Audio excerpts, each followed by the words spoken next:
Assalamu alaikum everybody, this is your Arabic teacher Sam and a very warm welcome back to another episode of Grammar Time. This must be episode 7 by now.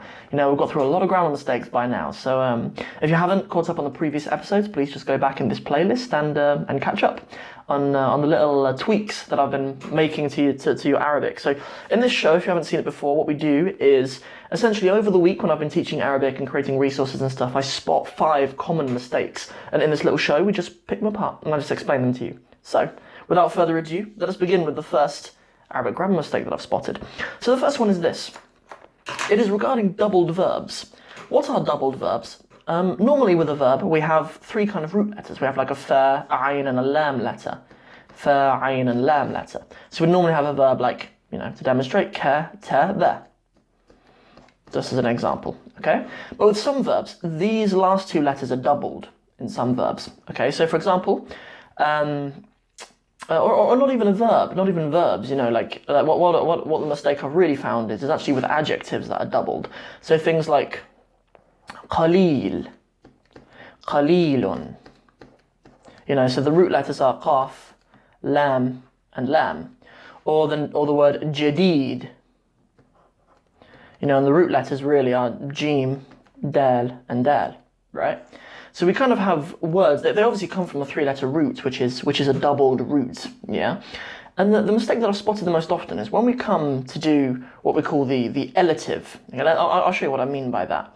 When we use this pattern, af'alu, and we usually use it to kind of mean that something is the biggest or the most or more something. So what I mean is, if we take, for example, the word kabir, okay, the word kabir, it's just normal 3-letter root. It does come, there is a verb kabura, to become bigger. But when we make the elative of that, we have akbar. It means the biggest. Or if we say akbar min, it's bigger than something. So how do we say something is less than something? It is more qalil than something. How do we say that something is newer? It's more jadid than something else. Because I've seen students do this, okay? We see this pattern, and students kind of assume that if we use jadid as an example, well, we need to put our alif at the beginning. Jim's the first letter, so we get edge. And then we put our next root letter in, ejda, ejdedu. You know, a lot of students, this is what I see a lot of students do. I'm going to put it in red because this is not how we do it. This is not how we do it. Ejdedu, ejdedu. But this isn't how we do it. You know, the Arabic language, when it can, it likes to join those 2 doubled letters together, when it can. There are sometimes some reasons to split them up. If there's a sukoon involved, for example, you'll often split those up. But in this case, we don't have that problem. I'm going to put this in green because this is what you should do. What we do, rather, is we actually kind of put it in a new pattern, really. We kind of put it in a fellu pattern. It's kind of what we end up with. So to show you what I mean with jadid, we end up with ajaddu. Ajaddu. Yeah, you know, yeah, like هذا البيت أجد من ذلك البيت. This house is newer than that house. You say it's أجد. Good, and that's how we do it. Yeah, أجد. Or if we're doing it with قليل, we'll take this example to run it through. We'll bring it up here.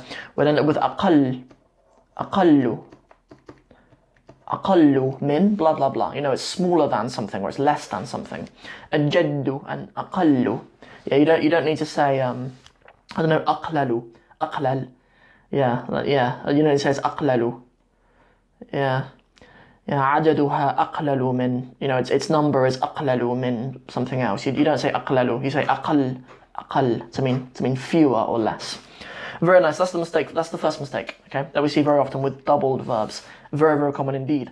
Next one is the assumption, number 2 rather, the second grammar mistake that is really common, and this is, the previous one that I mentioned is more common among sort of a bit more advanced students. Like, you need to have a fairly firm foundation in Arabic to even be thinking about verbs and roots generally that have doubled letters.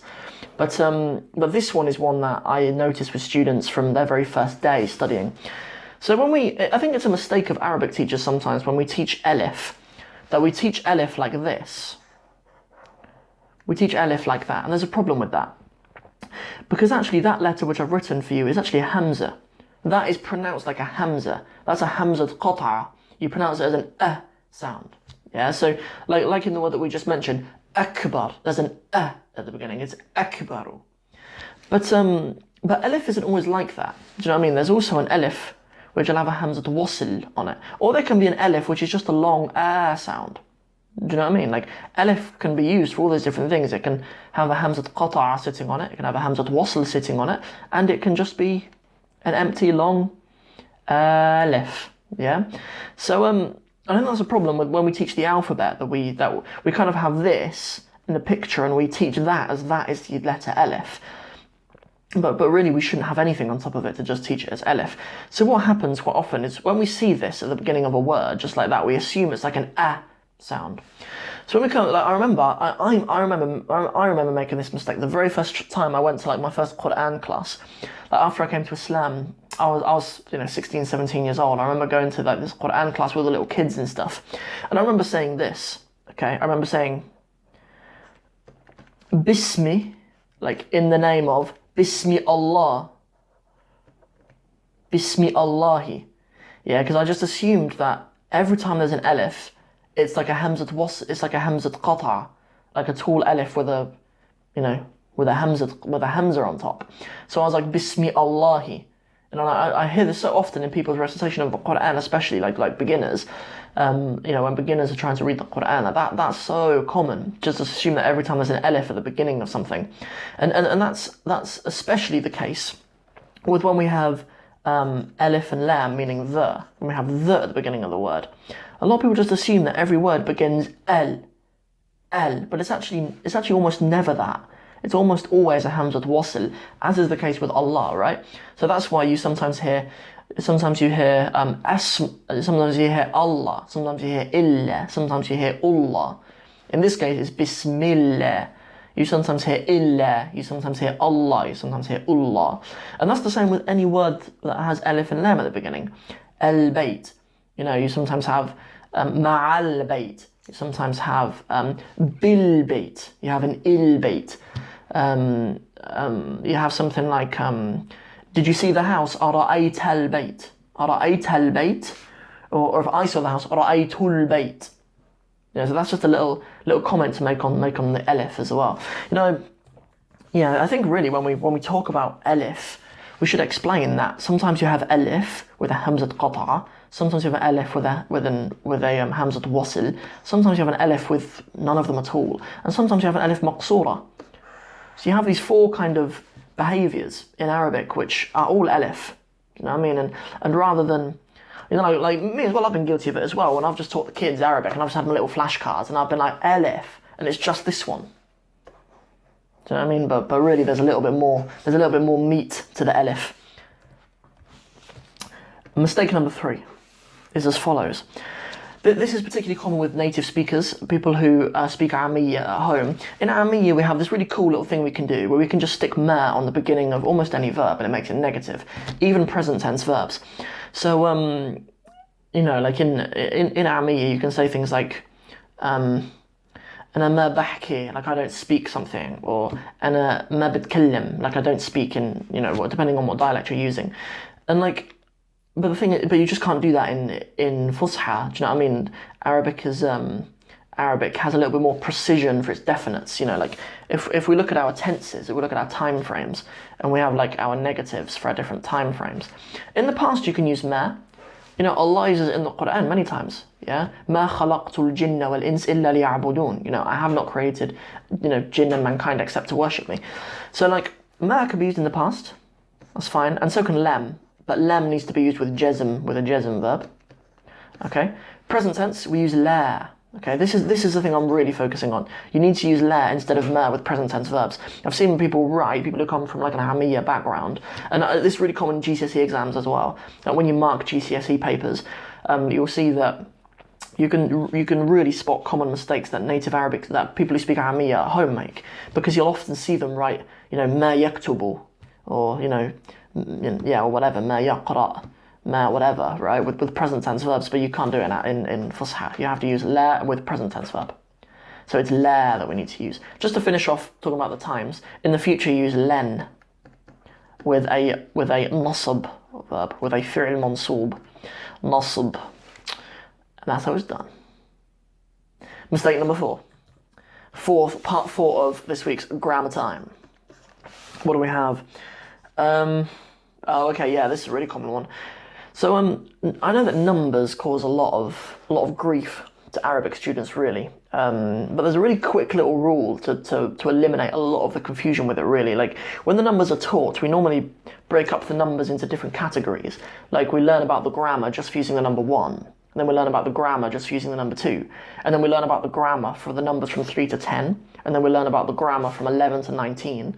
And then we learn about the grammar for like multiples of 10, 10, 20, 30, 40, 50. And then we learn the grammar for like the numbers in between 20 to 30, you know, like 30, 21 to 29, 31 to 39, 41 to 49.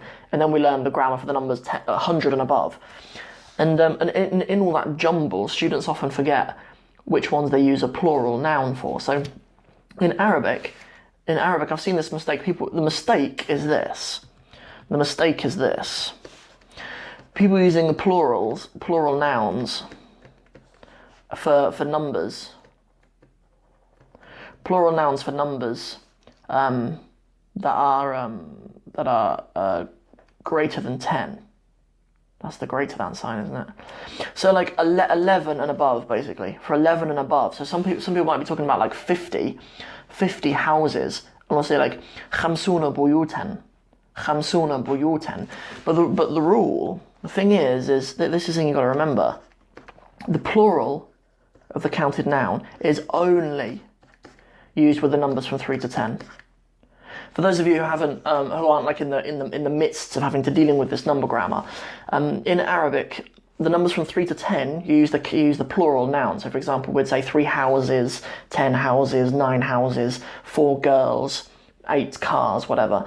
But as soon as we get to numbers bigger than that, we use the singular. So it's a little bit like in English how we might say 50 woman, or 100 man, or 20 car, 25 bag. You don't use the plurals after that. You only use the plural of the counted number for the numbers from 3 to 10. And those of you who I encourage a way for that to be really firm in your knowledge is to study Arabic in a country whose currency uses the plural. I noticed, like, when I did my year studying in Palestine, a load of the other students did the year in Jordan, and in Jordan, I think it's dinars that they use. If ever they're talking about a number between 3 and 10 dinar, they say dinanir, they use the plural. But in Palestine, we don't have the luxury of seeing that in language, because we just use shekel for everything in Palestine. You say خمسة shekel, 10 shekel, 100 shekel, 50 shekel. You just use shekel for any of them, right? The only time you use the plural of shekel, shawakil, is when like you have like a handful of like 1 shekel coins. It's like saying if you've got change, ma'ak shawakil, like if you got shawakil, if you got like coins. Yeah, so that's the little fix that you can make. Just remember, it's only the numbers between 3 and 10 that the counted noun is plural. Our final grammar mistake for Team Arabic with Sam. This is just another point on the numbers, right? This is a quicker one. The last one was a little bit complicated, but so with the number 100, okay, the number 100, mi'ah, mi'atun, okay? With the number mi'ah, that is how it's pronounced and that's how it's written. However, there is another way of writing the word mi'ah, but it's written like this. Okay, but they're both pronounced mi'ah. Both of these are pronounced mi'ah. Okay, but I mean the mistake that I've seen, I'll put this in red because this is a mistake. People are pronouncing this one as ma'a. Ma'a means like feminine water.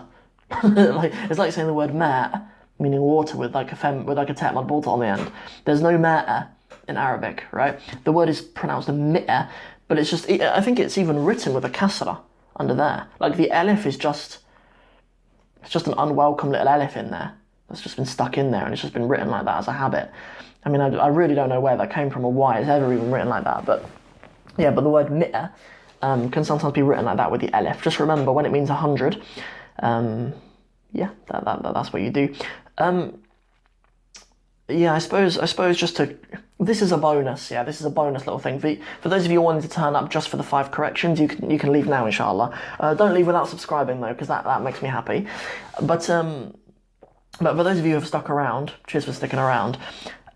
Whilst we're on the topic of the number 100, there are a few little points that I want to make grammar-wise about the number 100. So, I mean, firstly, the number 100, mi'ah. When you're talking in the hundreds or in the ten in sorry the numbers of hundreds like 500, 500, 400, 900 or whatever, you tend to in Arabic join it with the previous word. So we say something like خمسمائة, خمسمائة, خمسمائة, خمسمائة, or أربعمائة, أربعمائة. Really useful to understand this when you're talking about dates. أربعمائة, أربعمائة, and then 900, تسعمائة. So some students have come to me and said, well, if we use the plural noun, why don't we use the plural of mi'ah? There is a plural of mi'ah, by the way. It is mi'un. There is mi'un, and then in the feminine there is also mi'at. I've never seen those actually used in real life, but they do exist. So why don't we do that? If we're saying 500s, why don't we say khamsu mi'ina or something to make it the right case, right? Or why don't we do that? And it's a little bit like how in English, like if I say 500, I don't say 500s in English. Do you know what I mean? If I say 400, I don't say 400s. Do you know what I mean? So that's kind of that. It's just something that we have in English too, and it's just as sort of it makes sense in English. We have it in English, but it's just as sort of unintuitive in English as it is in Arabic. But then there is also kind of that. Not 500 is a number itself, right? We're not saying 5 of hundreds necessarily. Like the number 500 is its own number in and of itself. So yeah, 500, 400, 300, etc., etc. Yeah, and that's how we do it in the numbers of in the numbers of hundreds. So that's it. That's all 5 of our grammar mistakes for this week. I hope this video was very, very helpful. I hope you guys enjoyed it. If you did, don't forget to let me know by dropping me a comment underneath. If you have any other questions or any other common mistakes that you guys make in your grammar, or if you're not sure if you're making that grammar mistake, just stick it in the comments for me, inshallah. I'll do my very, very best to have a look at it, and look forward to seeing you guys soon. Tomorrow, the live Q&A from Instagram will be here on the YouTube channel. Every Wednesday at 4 p.m, I do a live Q&A on Instagram. If you'd like to come and have any questions, just follow me at Arabic with Sam. And yeah, come along on Wednesdays at 4 p.m. For that. But even if you miss it, no problem. I'm going to put the video tomorrow here on the YouTube channel. So Friday evenings, about 5 o'clock, is when the live Q&A from Instagram will be on the YouTube channel. So I'll see you guys in that video. And I'll see you guys in the next one. Assalamu alaikum wa rahmatullahi wa barakatuhu.